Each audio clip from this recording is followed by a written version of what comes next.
It's called the al-Sweady inquiry, named after Hamid al-Sweady, who died at the age of 19 in southern Iraq.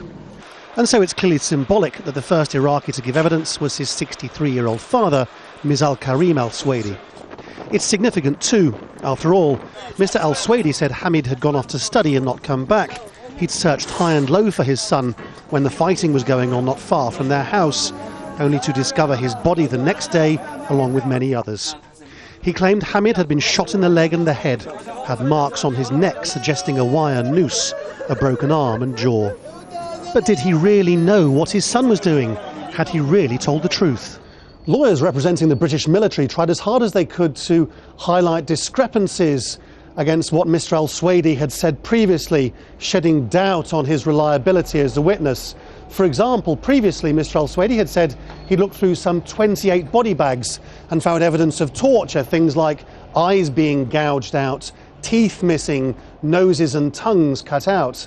And yet at this hearing he said he'd only perhaps looked through 4 or 5 body bags before finding the corpse of his son, and had only found a couple of instances of bodies being tampered with. Nonetheless, he was absolutely sure that his memory hadn't failed him. He said, "I wasn't in a good shape. Do you want me to go and count bodies in that state? I didn't have the strong heart."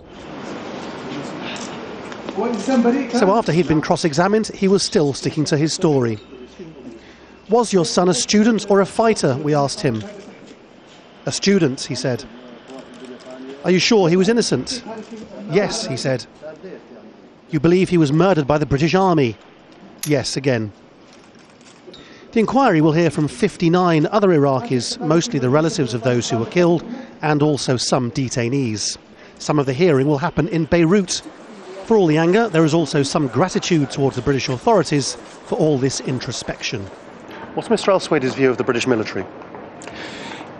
I think first of all he wants to know what happened. I don't think he's got any great love for the British military, but I don't think he's got any strong feelings against. Mizal al-Sweady is a labourer by trade, a father of 17 children. He'd come all the way to London to show the cameras a picture of his dead son and to have his say. Whatever the outcome of this inquiry, that at least seemed to count for something. Laurence Lee, Al Jazeera in London.